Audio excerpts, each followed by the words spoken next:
the adults, the Palestinians like me, the Palestinians that are most of your ages here, that we treat them the same way we're horrified when they're killed, when they're detained, when they're told they don't deserve to live, that shakes us to the very core, and that we come out in the streets and we protest for their right to live in dignity too, not just their children, because they have dreams and they have futures just like all of us, and they're also just like all of us, just trying to make it day by day.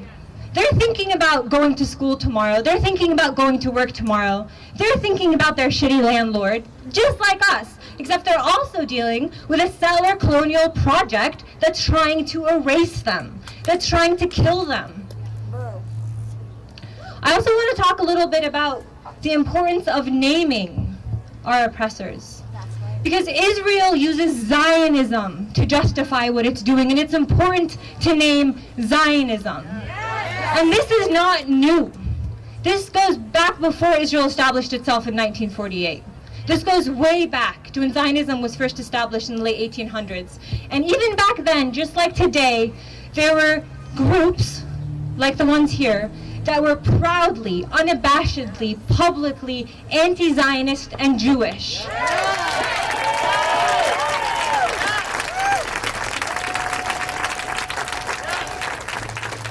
Zionism is giving cover for what Israel is doing. And for over 100 years, it's given cover for ethnic cleansing, for settler colonialism, for apartheid. And it's time to say enough. Yes, we're anti-Zionist. Yes, we're proud of it, because we're anti-racist, because we're anti-oppression. People gotta try to tell you, you don't see the complexity. You don't see the nuance. Right. And you don't know those both sides. Right. But let's be real, most of us grew up in Zionist households and in Zionist institutions. So what are they talking about? We had to undergo massive processes of transformation to get here. We know the sides, we know the humanity of our own people, and we know truth when we see it. Now, people gonna tell you, you don't know enough. Right. You think you know, but you don't know enough. Right. You didn't read that book. You don't know that date. Nah. You know enough. Yeah. You saw those bombs. Yeah. You saw those lynch mobs. Yeah. You know enough. Yeah. By all means, keep learning. By all means, there are tons of amazing resources out there. Keep learning, but you know enough. Lead with your values. If you know your values, you know enough. This is the call. This is all we want. We want to live free. We don't want to be oppressed. No one wants to be oppressed. So that's our call. Our call is for freedom from the river to the sea. And what we mean by that is one land, one unified land, where anyone and everyone can live free, no matter where they come from, no matter their ethnicity, their race, no matter what they look like, no matter what belief they adhere to, that they're free. And that is what we mean when we say from the river to the sea. So chant that and chant it proudly. From the river to the sea. Welcome once again to the Radical Imagination. I'm your host, Jim Vrettos. I'm a sociologist who's taught at John Jay College of Criminal Justice and Yeshiva University here in New York City. A just and lasting peace between Palestinians and Israelis seems as far away and intractable as ever. One of the major points of contention is over the meaning and use of the term Zionism. Some see it as a confusing term, an anachronism, since it means so many different things to so many people. Yet, it conjures up deep, polarizing, and conflicting emotions and passions in people's minds and imaginations on all sides. We've taken these different interpretations seriously and have had a wide array of voices on the show to discuss them. Among them have been Rabbi Dovid Weiss, a Haredi anti-Zionist activist, Rashid Khalidi, the acclaimed Palestinian-American Middle East historian and his study of settler colonialism. Noam Chomsky and his secular vision of a cultural Zionism in which Israel would be a Jewish state, not merely a state of Jews. Spiritual progressives, such as Rabbi Michael Lerner, Susanna Heschel, Rabbi Arthur Waskow, who don't identify as Zionists, but who are pro-Israel and pro-Palestine. Numerous Israeli filmmakers and Palestinian filmmakers who have been highly critical of their government, of the Israeli government. Radical activist Todd Gitlin, who rejected the dogmatism of extremism on both sides.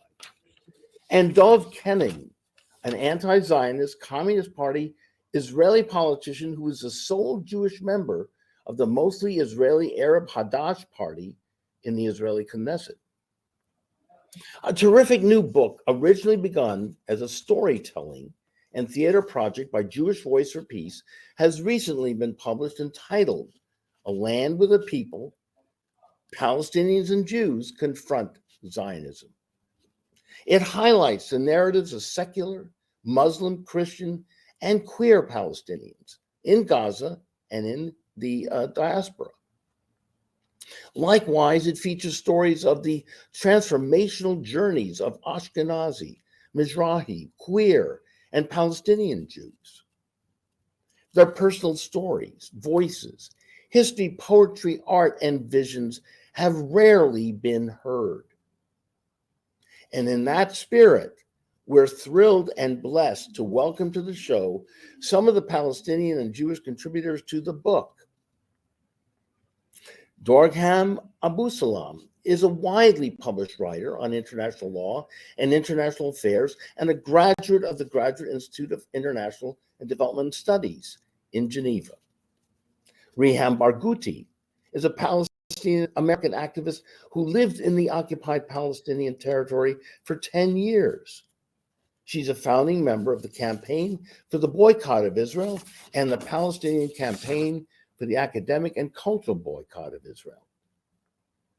Ros Petchesky is a distinguished political science professor emerita at the City University of New York and a chapter leader for Jewish Voice for Peace. Esther Farmer is a Palestinian Jew, also a Jewish Voice for Peace, chapter leader and playwright of Wrestling with Zionism. The Radical Imagination has always tried to be a forum for a prophetic sensibility and radical love. As Cornel West has put it, the condition of truth is to allow suffering to speak. A precious Jewish child in Tel Aviv has the same value as a precious Palestinian child in Gaza. So welcome all to the show, to the Radical Imagination. It's great to see you all there. We have a full house, and I really am anxious to hear about this project, this book. I attended the launching at People's Forum. So again, thank you so very, very much for coming here and talking about your work on the Radical Imagination. Thank you for inviting us. Wonderful. Thank you. Thank you. So let's get going. Riham, can we start with you? Tell us about how you got involved in this project, what it means to you and Palestinian people. Yeah, so it was several years now. Esther reached out to me. I worked with Jewish Voice for Peace. I worked with an organization called Adala New York, Campaign for the Boycott of Israel, and we had worked closely with Jewish Voice for Peace on a number of campaigns. And Esther reached out to me asking me if I had a personal story about Palestine that I would like to share and perform in a live theater group. And I was very thankful for the opportunity to kind of participate in this project, especially because I understood that it would be really about just understanding and trying to analyze the impact that the establishment of the State of Israel and Zionism had on both Palestinians and Jews, and us to work together to kind of confront that in solidarity. And so I wrote the piece that was published in the book. And one of the strongest kind of outcomes for me was I realized that I had spoken, numerous times. I'd been an activist, wrote articles about Palestine and Israel. And we always, as Palestinians, kind of feel like we have to have the facts, the information, the numbers, all of that to kind of prove what we're trying, what our lived reality is true. And with the participation in this book, I had these amazing people, and Esther and Ros and Sarah, saying, we just want your lived experience, and we're going to support you by providing the information and the background and the historical overview, but just give us your lived experience because that's valuable. So it was a very life, affirming kind of activity for me to participate in. Liberating and very validating for you. Yeah. And Dorgham, how have you gotten involved with this project? Well, I mean, the story almost happened by sheer accident. I think, I was invited by this wonderful group from Jewish Voice for Peace, Esther, Ros, and Sarah, another member of Jewish Voice for Peace, to contribute to this anthology. At a time, it wasn't really on my radar, nor was I taking on such a writing project, even though I write quite a bit. And when we discussed what would my contribution be, there were a number of ideas that we had discussed. And ultimately, we settled down on the last summer I had spent back home, which was the summer of 2014, during which Israel had waged its 51-day war on the Gaza Strip that was particularly violent, aggressive, and large scale. So really, the story for me was in many ways a recovery, if you will, and a reflection, I would say. Because I remember when I returned to Europe, I was doing my graduate school at the time in Geneva, as you mentioned. After in that summer, many people would come to me and ask, you got to share your story, you got to write about it, you got to talk about it, and all these things. And my immediate answer was simply no. And when I wrote this particular chapter, this particular contribution, I finally understood why I always said no up until then. And that's because, if you really want to write about trauma meaningfully and authentically and in a way that resonates first and foremost with yourself and with your experience, you kind of have to make peace with it as much as you can. I don't think that you could ever make peace fully with a traumatic experience, but you got to understand that there is power and there is agency in writing about it. And when I began writing, really, I mean, when we had discussed what would the story be like and what I would write about, it kind of just flowed. And it came all together very neatly. And I'm very happy for the support I received from the editors of the book, Ros, Esther, and Sarah as well, who were very supportive in that. So that's really how I got involved in this particular project. But overall, I'm born and raised in the Gaza Strip. I have been abroad for almost nearly half of my life at this point. Much of my studies and work has been engaged with Palestine and Palestinian affairs. So really, the involvement almost comes by default setting. So in a sense, is it fair to say you've been half your life has been living in a war zone, and the trauma you're talking about there is something that you needed to heal from, and the writing was part of that therapy, if you will, correct? And the connection with other writers and other participants in the book. Absolutely. I think that's a fair characterization, at least for my story in this particular case, where I felt writing it was just a very cathartic experience for me. And mind you, when it comes to talking about trauma in a war setting, that necessarily requires recognition of the humanity of the subjects involved, whichever context or region you're talking about. More often than not, unfortunately, Palestinians are regarded as not human in the discourse for decades. And this is, I think, part of the reason why I thought this particular project is really powerful, because it has elevated the agency and the voice of Palestinian contributors, not just my own, but many others who talk about not just trauma, but their experience, their lived experience. I always say there is no amount of analyses or data or facts or information that will ever outweigh the lived experience of a Palestinian. We might use that as a secondary supplementary tool to advance our advocacy, but our lived experience is above all else. And I think that's what the book really achieves in this respect, giving the space and the environment and the opportunity for Palestinians and their Jewish allies to elevate their agency and their voice. Let's try to explore why there's been such a one-sided narrative, particularly in this country. I think, Esther, you and Ros became aware of that one-sided narrative. At what point you went through your own transformation, understanding the narrative that you had been given, and tell us how you got involved in this project, and particularly in the idea that this is a story. This is a people that needed to have their story told. Well, for me, it's really interesting. I didn't have to go through so much transformation because as a Palestinian Jew, my father was born in Hebron. He was always extremely anti-Zionist. So that that's kind of in my blood. I didn't have to do the kind of transformation work that Ros had to do, for example. Okay, we'll get to Ros too. All right, yeah. So for me, I think that my very existence kind of gives the lie to the narrative, the myth that all Jews have to be Zionist, or that to be an anti-Zionist means that you're anti-Semitic, that you're against Jews. That's simply not true. And so one of the things that the book does is to reclaim the history of Jewish anti-Zionism. Before Israel was created in 1948, there was a lot of opposition to Zionism among Jews, tremendous opposition. And so the book chronicles that history and reclaims that history. And that was very important. It's a very important aspect of the book because that's been invisibilized. The propaganda has been so one-sided, as you stated, that we never hear about that.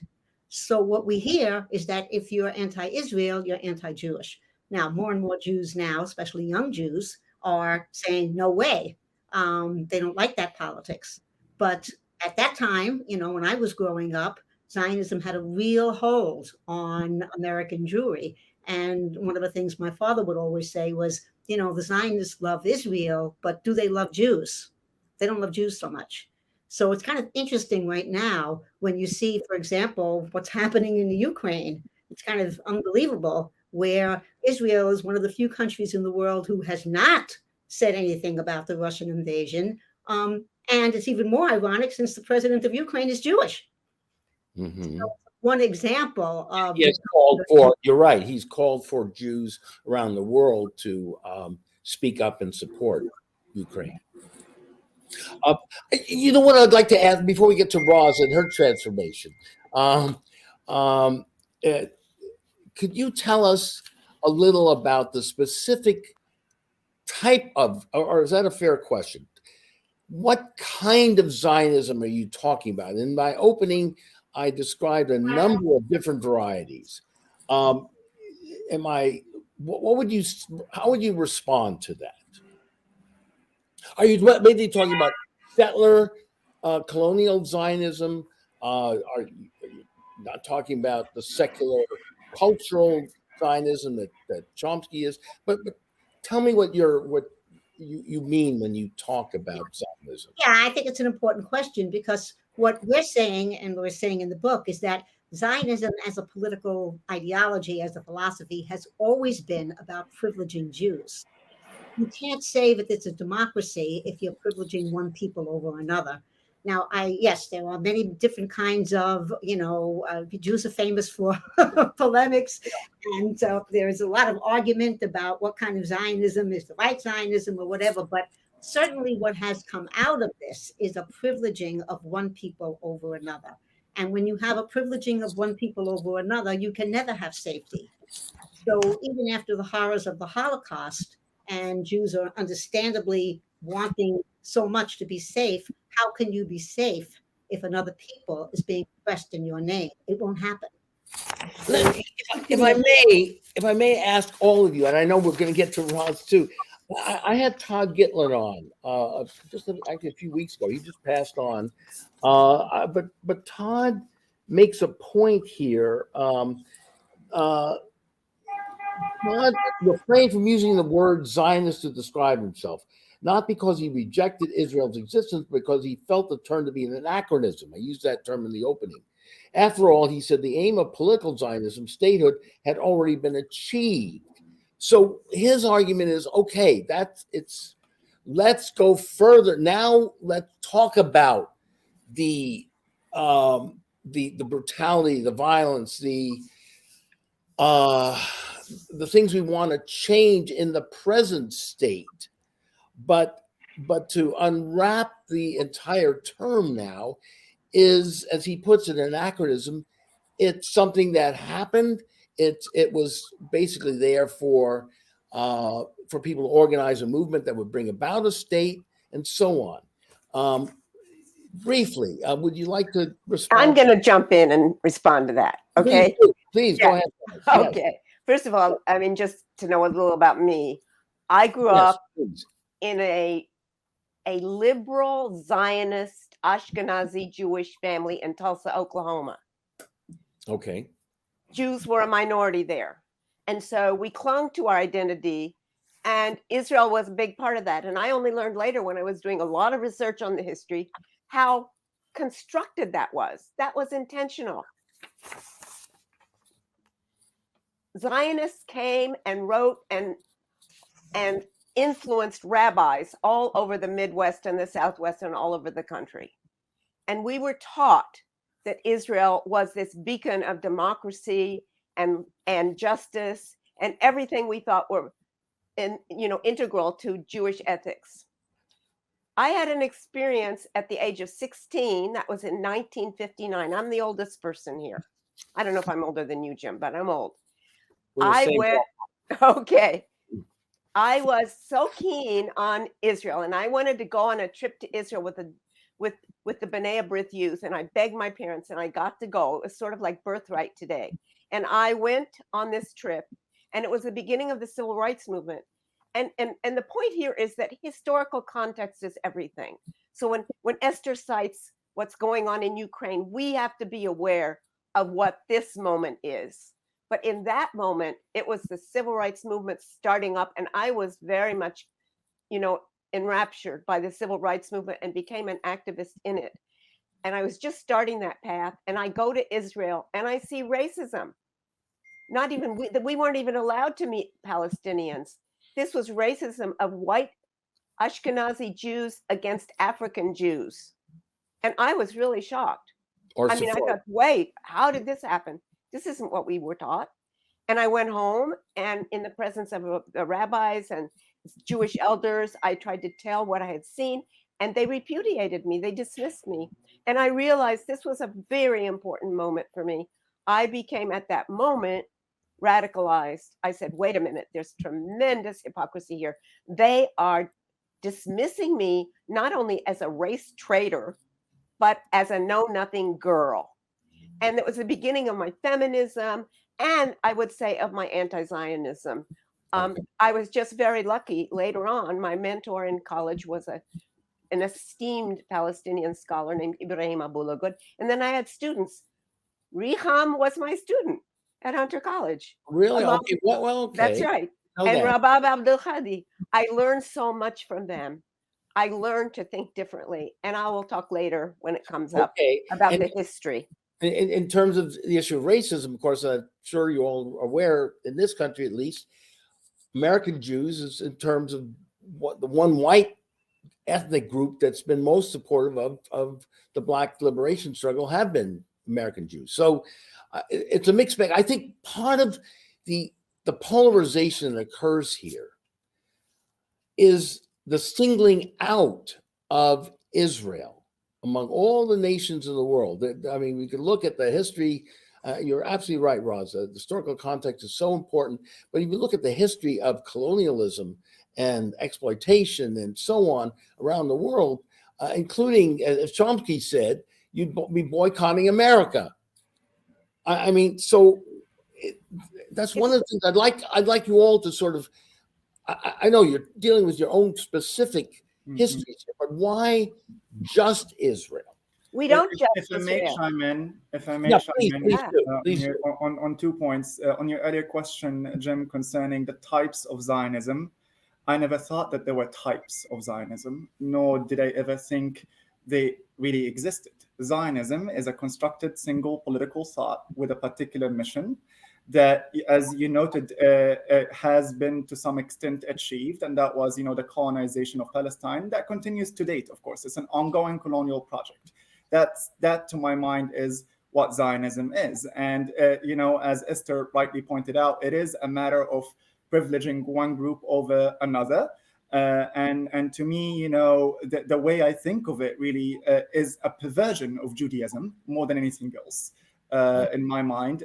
And, where you would produce a political system that really is akin to white supremacy, except it's just Jewish supremacy in a particular country. That has to date, we now know for a fact, is exercising apartheid and committing war crimes in that respect, with numerous documented cases and many laws on the books that discriminate against various subsets of its population who are not primarily Ashkenazi white European Jews, to be completely frank with you. So that's not the question of Zionism. To me, it's a single political thought that has served a purpose and is serving a purpose. I never thought really that there were types or debates or opinions about what it might be, what it can achieve, and what it cannot achieve. On the question of singling out Israel, this is, I think, one of the tactics that has often been used by Zionists to stifle the debate. And it has become so common where a Palestinian would be asked, oh, but why are you singling out Israel? Well, as far as I am concerned, even looking at the history of colonization, which, by the way, happened at a time there were next to no international laws established, where human rights is concerned, where certain conventions are concerned. All of these were really a byproduct following World War II and following a lot of decolonization that was taking place as well. So for me, Palestine could have been decolonized like many other former colonies, but the reality is it was recolonized by the state of Israel when the British thought it was appropriate to give them the land, wrongly so. So as far as I'm concerned, we remain, part of that history that is yet to cross into the point of, becoming an independent modern nation state. Because, unlike colonies like Lebanon, Syria, Egypt, Libya, Morocco, and many others in Africa, we simply were not decolonized. We were simply handed over to another colonial power. And Understood. That's a great point. And so you're talking about the need for a national movement, which, and I want to bring Riham in here. You haven't had a chance to express yourself on that, on some of these. Yeah, I do want to address also the point that you made about this idea of, well, Israel exists, so why don't we accept it and move on and now deal with the aftermath, right? Deal with the violence, that is the top way of marginalizing the victims of the establishment of the state of Israel. And the strength of this book, it goes back to the establishment of the state of Israel. Because for us, if you start with, well, Israel exists, deal with it, it's akin to saying, apartheid South Africa existed and we shouldn't challenge it. Slavery existed and we shouldn't challenge it. Colonialism exists and nobody should challenge it. And that's just untenable. It's, first of all, unacceptable as Palestinians because we're still living that lived reality of colonialism. We're still being displaced. We're still living in the diaspora. We're still overcoming the trauma of the establishment of the state of Israel on our historic lands. And so there's no way for us to just move on. We have to come back to the establishment of the state of Israel, the basis upon which it was establishment, which was a myth, that it was a land without a people, that it was, it's Arabs against Jews. There were, as Esther is a testament to, Palestinian Jews, Muslims, Christians that were living on the land, and you had a European colonial movement in the name of Zionism come and colonize that land. And that has to be understood and it has to be confronted. And that's the process that a lot of the Jewish writers in this book kind of come to, because the minute you begin to understand that basic underlying myth that you have been convinced of throughout the beginning, a lot of these authors talk about, when I began to see, I couldn't unsee. When I took the blinders off, this unraveling of it is when you start to talk about justice, because that's what we have to talk about. We're not here to talk about peace, because peace has meant silencing Palestinians. That's all peace has brought us, is an attempt to silence us. What we're talking about is justice. And like any other social justice movement, Palestinians have to be the ones that are leading it. And they have to provide the avenue for other people to stand in solidarity with us. And this is the strength of this book, because the Jews, the Israelis that are writing in this book, and members of Jewish Voice for Peace are standing in solidarity with us, with Palestinians through their writing. It's a great point. I'm glad you brought this out. Is there an end point to the goal of the movement? You say, what do you hope to finally achieve in this justice movement, social justice movement? What would it look like if you could again wave the magic wand? I'm an ardent supporter of the Palestinian boycott, divestment, and sanctions movement. And I believe that even though the BDS movement does not take a position in terms of one state or two state solution, the objectives of the BDS movement are quite clear in terms of gaining freedom, equality, and justice. And by that, we mean the Palestinian refugees' right of return, kind of acknowledging that, developing a method of implementing that so that Palestinians can go back to their ancestral homes or get reparations just like any other refugee population would be afforded. The second is full equality among Palestinian citizens of Israel, so that there is not 50 laws that discriminate directly against them, so that they are allowed to build and get permits to build their homes, so that they're not imprisoned when they raise the Palestinian flag in front of the Damascus Gate, and so on. And that includes full citizenship for Palestinian residents of Jerusalem, and then an end to the occupation. And that through those three components, we could develop a state that's just and that is representative for its citizens. A Palestinian state. I don't care whether it's called Palestine or Israel. I know other people do, and I know I'm probably going to get a lot of backlash. No. I care that it's a democratic state for all its citizens. I care that I can go back to my grandmother's home in Safat, which I'm not allowed to do right now. I can't go back to my grandmother's home because it's in 1948 territories. I can't go to Jerusalem because I have a Palestinian issued ID that only allows me into the West Bank. Yeah. So what you're saying is so perfectly reasonable. I just want you to know that. She does know that. Yeah.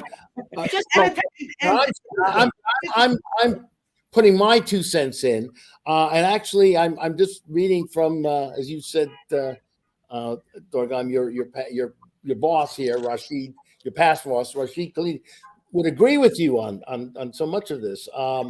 He said it's a searing indictment of both Fatah and Hamas that in recent decades, civil society initiatives such as the boycott, divestment, and sanctions movement and student activism have done more to further the Palestinian cause than anything either of these two main factions has undertaken. Now, he also says in the paragraph above, these realizations necessitate a careful reassessment by the Palestinians of their methods, whether their national goals are defined as an end to occupation, reversing the colonization of Palestinian land, establishing a Palestinian state in the remaining 22% of mandatory Palestine with Arab East Jerusalem as its capital, the return to their ancestral homeland of that half. You got it. People who are currently living in exile are creating a democratic, sovereign, binational state in all of Palestine with equal right for all, or some combination or permutation of these options. That seems very, very reasonable. People of goodwill, whatever background, should, agree with that. It seems to me. But can I make a comment, Jim, about? Absolutely. Sorry. Yes. Go ahead, Esther. I know it's hard. We have so much to say, and I want everyone to have their chance. It's sort of difficult to wrap my mind around this argument, why pick on Israel? I mean, if Israel wasn't oppressing Palestinians, we wouldn't pick on Israel. It's hard to understand that argument.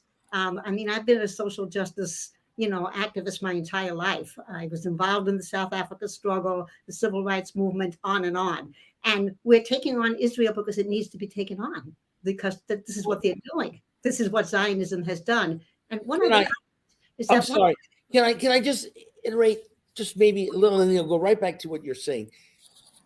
Are we also, and I know this is about Palestinian suffering here, this and your book and the project, but can we also entertain the possibility of the trauma that Jews have gone through, particularly in the Holocaust? I mean, you're dealing with a traumatized people too. That doesn't justify doing other bad things to other people. Absolutely. Well, let's just get the record straight. The historical record is so clear. What? The intention and the program and the plan to colonize Palestine, and in Ben-Gurion's terms, to have a population balance where Jews would be at least 80%, was made before the Holocaust, okay? And it was an ongoing plan that continues today. We call it the ongoing Nakba. There was always, pardon? The catastrophe. Yes. So that was always in the thinking.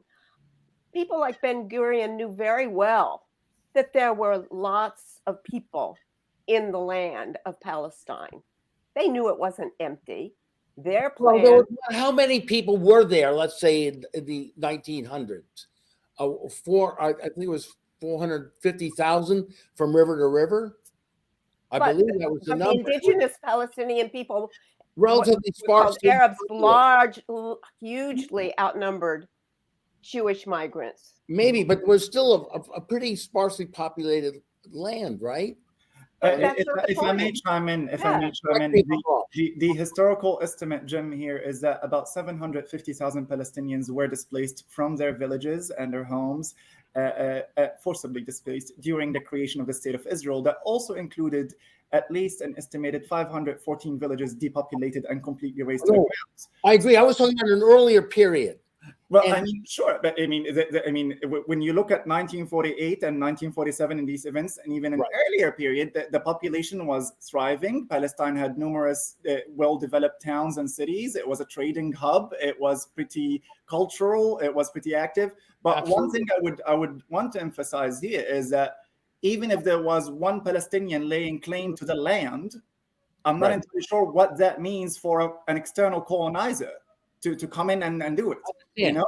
But when did the Palestinian national movement really begin? Wasn't it in the 20s, 1920s or so? Correct me if I'm wrong on that. And also, I just want to add, even if Ben-Gurion and Herzl and the others were thinking of this, they were reacting to, again, the trauma of hundreds of thousands of years of being ostracized, hundreds of thousands, and anti-Semitic experience. And who was the people that were doing that oppression and ostracizing? You know, I'll give you an example in my story. My grandmother used to always say, Jews had no problems with Muslims in Palestine. They lived in peace in Palestine. We celebrated each other's holidays. It was amazing when we were writing this book that so many people said the same thing. Until but what about the European experience of Jews? Listen, my grandparents, Germany. My grandparents were refugees from pogroms in Russia. The persecution of Jews is historic. It's very legendary and well known and established. Jews were treated atrociously, especially in certain parts of Europe, no question. But that's not an excuse for turning the tables. Absolutely. And then oppressing Palestinians. I want to address this question of singling out because I think it's a red herring. I won't use an impolite term. We don't single out. We show, in fact, the opposite, that Israel is not exceptional. It's like many other settler, colonial, apartheid, racist countries. Okay. It's not exceptional. That's the point. It's not special. It's done all of these things, but we as Jews feel a special responsibility because it's done in our name. That's the difference. And that's why we have to be active in this movement for Palestine justice and right of return. But also mention exactly what you've done here, Ros, is that there are other countries that you feel have also been unfair to Of course. variants, right?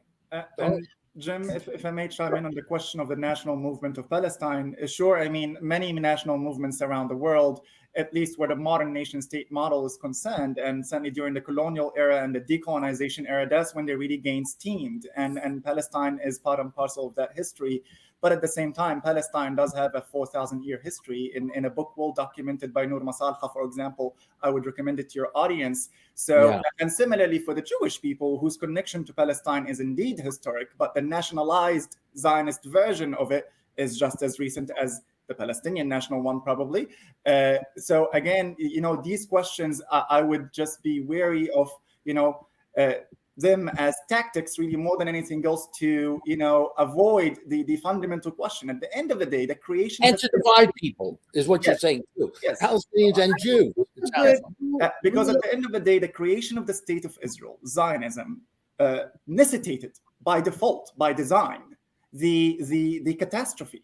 There is, and since then there hasn't been recognition or reparation or justice or even a mere address of that, really. So and like Riham so pointedly discussed earlier, for us to get to a point where we're talking about the practicalities of peace and the state and the two state and the one state and all these things, the justice has to begin with recognizing that fundamental wrongdoing, that for the state of Israel to be created as a result of Zionism, numerous people had to be displaced, numerous places had to be erased off the ground, and their suffering continues to date.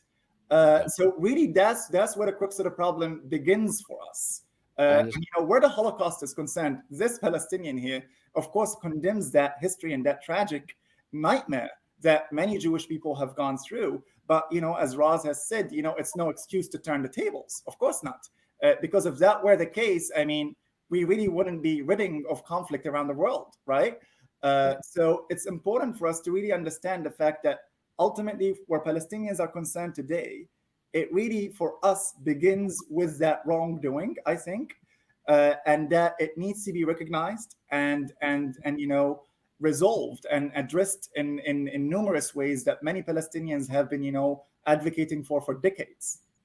Do you feel validated by the Amnesty International, the recent Amnesty I wanted to get that into our conversation report, and I'd like your comments on that.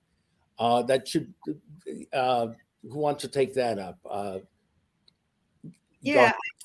think what we know is, as activists that have been working in this struggle for many, many years, is Palestinians have been saying this. Palestinians have been documenting the extent to which Israel is an apartheid regime, the extent to which it has, carried out horrendous acts against the native Palestinian population, whether it was inside Israel, in the West Bank, or against the Palestinian refugees.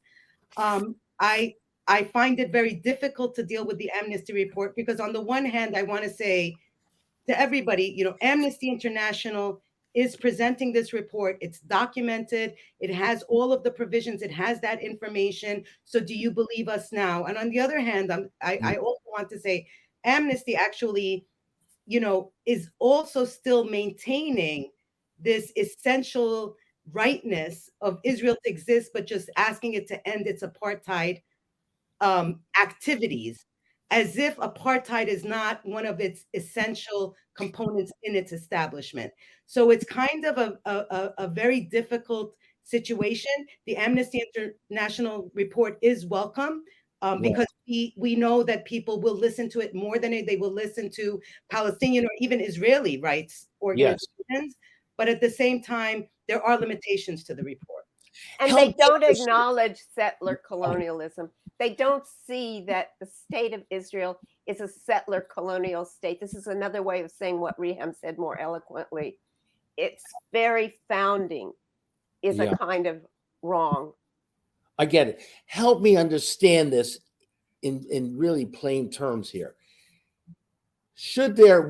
Would you all want to see some Jewish presence, some semblance of a Jewish state, a just, true Jewish state that was acting with true Jewish principles and true egalitarianism. Is that possible?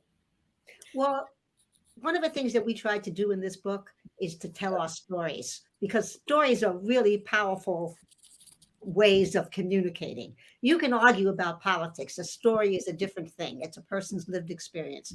In my lived experience, my father used to always say, the Palestinians were made to suffer for the Holocaust when they had nothing to do with it.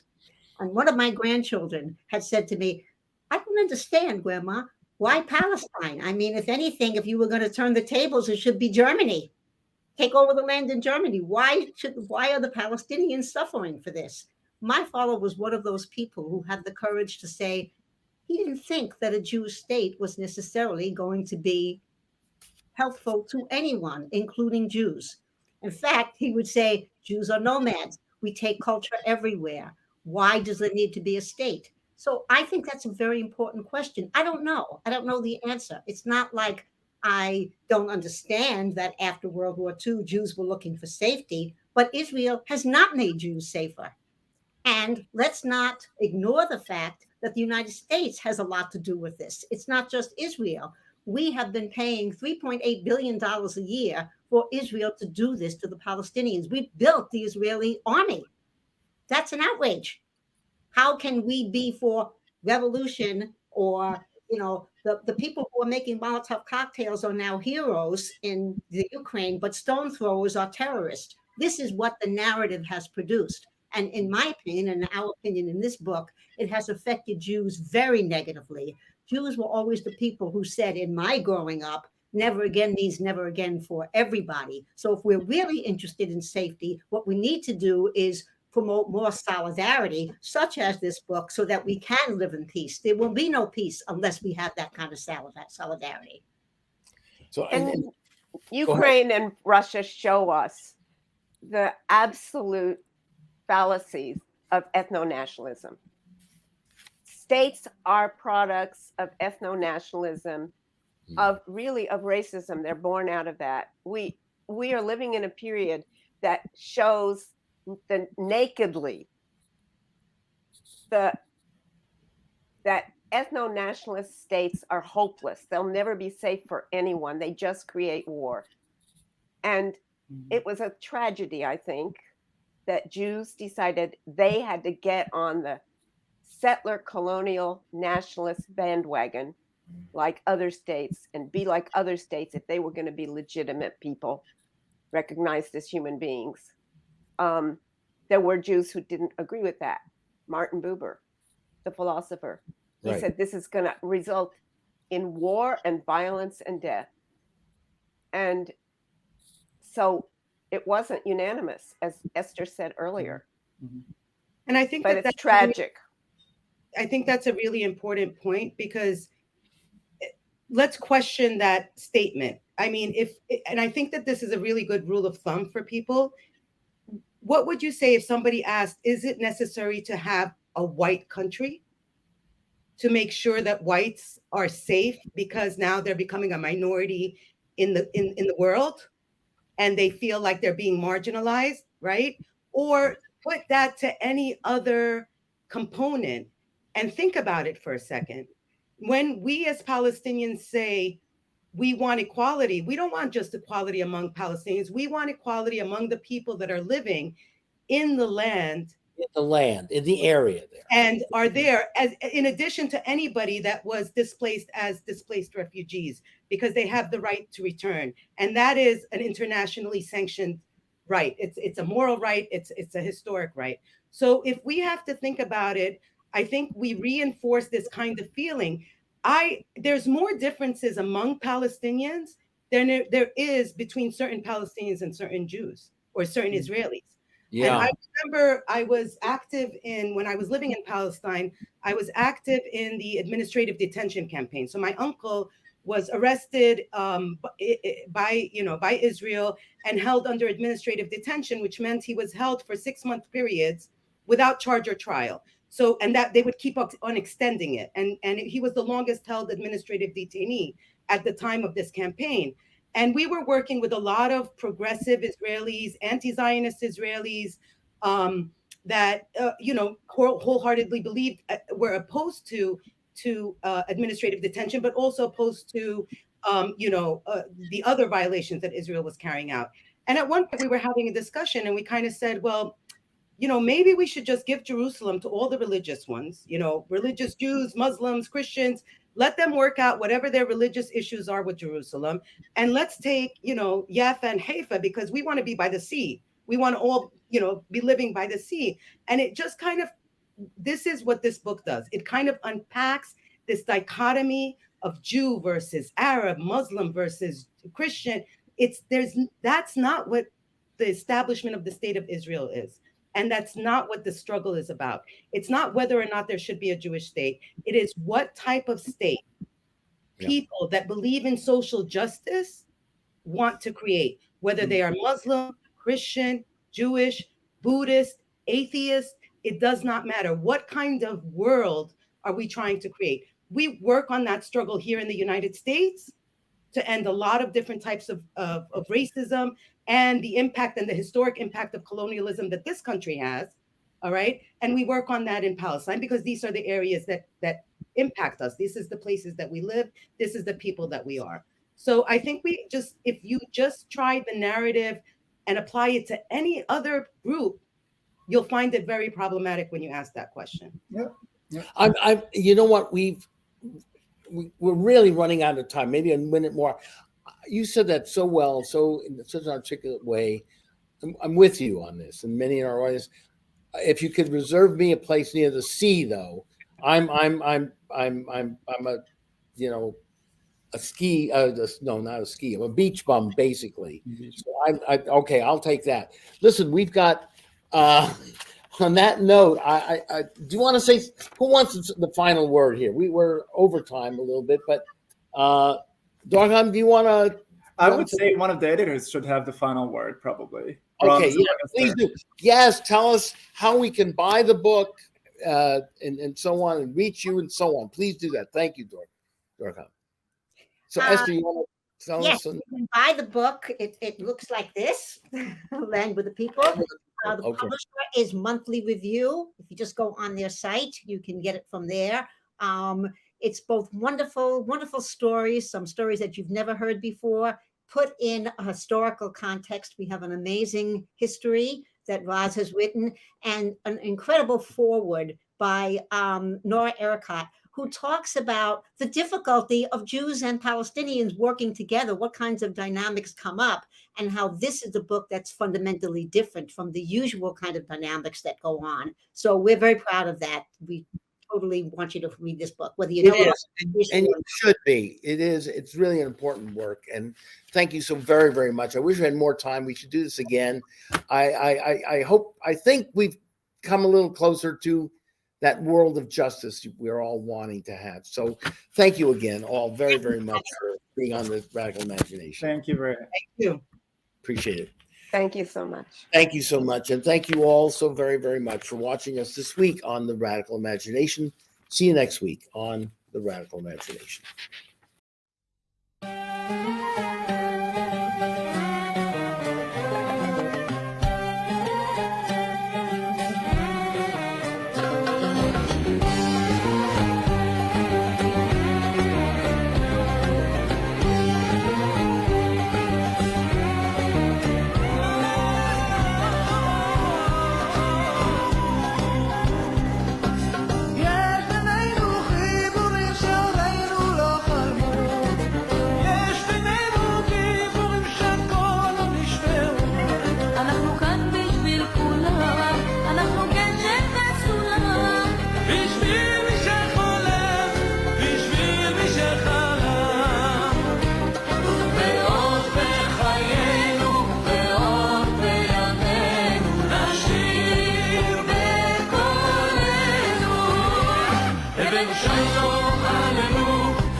ويبقى عيد إيمانك وأحلام بنعمر دنيا جديدة دنيا محبة وسلام ليه لما تتصفى كلنا